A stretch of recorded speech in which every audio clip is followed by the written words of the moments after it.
Now, it looks like we might be getting a fight that I did not see coming. A fight that I'm not mad at. As Shakur Stevenson, he was looking for an opponent. We'll get into why he was looking for an opponent, but it seems like he might have found one in Floyd Kid Austin Schofield. Both fighters were calling each other out, have been calling each other out for a while now, but it looks like teams are getting involved and contracts are being finalized, as this is going to take place on what looks to be a loaded card in Saudi Arabia in late February, as this is a fight, again, surprising but entertaining, and I'm looking forward to it. But first, this is the Never Drop Podcast. Make sure you like, comment, subscribe, comment below who do you think would win this fight. But back to the fight itself. First, Shakur Stevenson. He's looking for an opponent, or was looking for an opponent, as one, he was going to be scheduled to fight Joe Cordina in October as the co-main for Beterbiev versus Bivol. Shakur injured his right hand. Okay, next was going to be William Zepeda in February. Zepeda injures his hand against Tevin Farmer in a fight just a couple weeks ago. Potential fight between Stevenson and Zepeda that I really did not give much hope into. It felt like, and I never want to say this, but it felt like Oscar De La Hoya and Golden Boy were trying to keep Zepeda away from Shakur Stevenson. It's been about a year and a half now that fight should have been made, and it seems like it's Zepeda and Golden Boy always kind of disrupting the negotiations. So Shakur, he's looking for a fight. He signed to Eddie Hearn and Matchroom. He's looking for a fight because he doesn't have it. Because the fight we all want to see, Gervonta Davis, Tank Davis, looks like he's fighting Lamont Roach on March 1st. I think the plan was Zepeda in February for Shakur, then Tank negotiations for that summer or that fall. But later in 2025, he's not going directly into a Tank fight, especially now. After being out of the ring, after getting injured, his first fight wasn't going to be against Gervonta Davis. As much as the fans want to see it, it's not. Just business-wise, it was not going to be that. So the question was, who's he going to fight? Matchroom doesn't have any great 135-pounders for Shakur to go against, or really anybody that's going to be any of name. So Shakur, Tank Davis off the table, Lomachenko not fighting him, Zepeda injured. What were the options? An option that became a legit option was Kid Austin, aka Floyd Schofield, as it seems like Floyd Schofield calls out everybody. Him and his pops, his dad, runs a lot of his social media and accounts and does a lot of talking in the interviews. They call out everybody, whether it's Tank Davis, whether it's Shakur, whether it's Lomachenko. They call out everybody that they can name to try and get a fight. And props to them, because when you're young, that's what you do. While it does get to a degree annoying, it's got him into this position, and this position is, it looks like with Shakur needing a fight, he's going to fight Floyd Schofield on this packed Riyadh season card for February 22nd. We'll get into what that card might potentially look like in a second, but to this fight, this is a fight that, truthfully, I didn't think Schofield would get for another 2 years. I think he's just young. He wasn't ready for it, and none of the top guys were going to give him that opportunity yet, because he's a dangerous fighter, but he hasn't proven himself yet. There's high risk, low reward for these top guys, as Schofield's good. In his last fight, he dominated, but there was moments in that fight where he got buzzed. In fact, he was buzzed so bad in one instance, he went back to his corner to sit down for the round. He missed his stool completely, fell straight on the ground. He was buzzed in the third round, got knocked down. It was kind of a flash off balance knockdown in that fight, but while for certain aspects he looked really good, in other aspects he did not.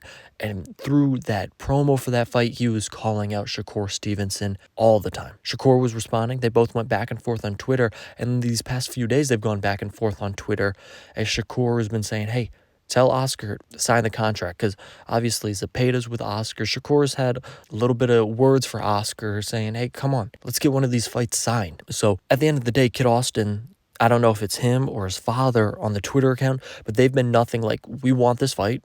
They're adding Oscar De La Hoya saying, make this fight. They're saying, hey, everything's good on our end. We're ready to get this deal finalized. So it really looks like quickly this deal's becoming a reality in a fight that, truthfully, I think Shakur Stevenson should dominate. I think Schofield is too young. Shakur's too experienced, been at this level, and Shakur's one of the elite fighters at 35. Whether you think he's boring or not, he is an elite fighter at 35.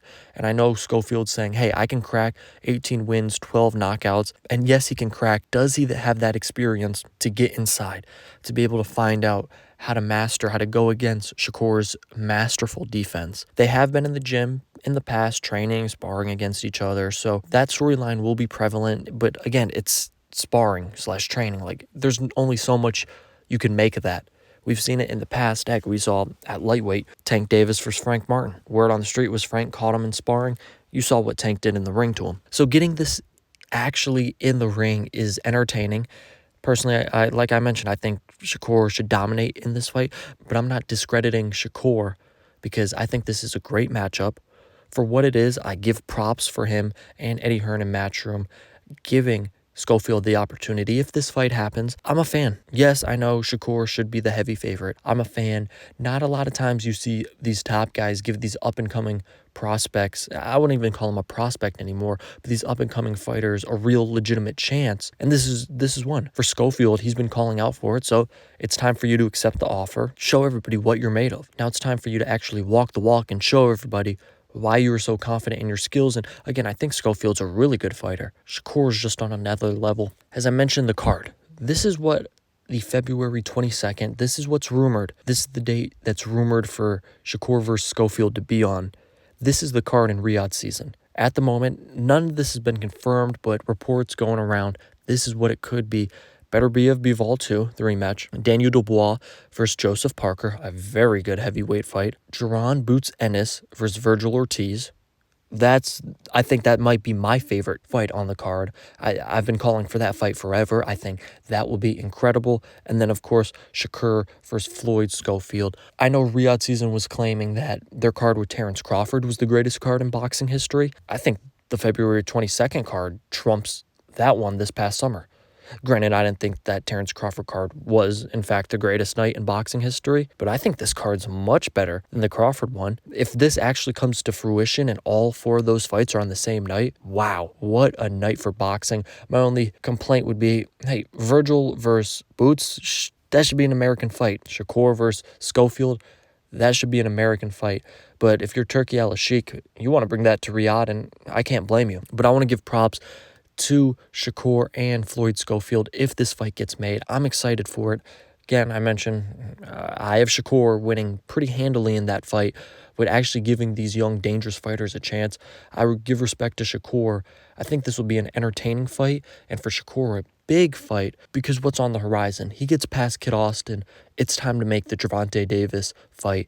There's no excuses. Same goes to Gervonta Davis. He gets past Lamont Roach. It's time to make the Shakur Stevenson fight. So to have this fight potentially be the quote-unquote tune-up for the Tank fight, man, I'm excited. And I'm excited for that February 22nd card if it happens. This has been the Never Drop Podcast. If you're a fan of boxing, make sure you subscribe, like this video. Again, comment below. Who do you think will win this fight? And comment below, what would your favorite fight on that Riyadh season card be? Let me know in the comments below. That's all I got for you. Peace. I'm out.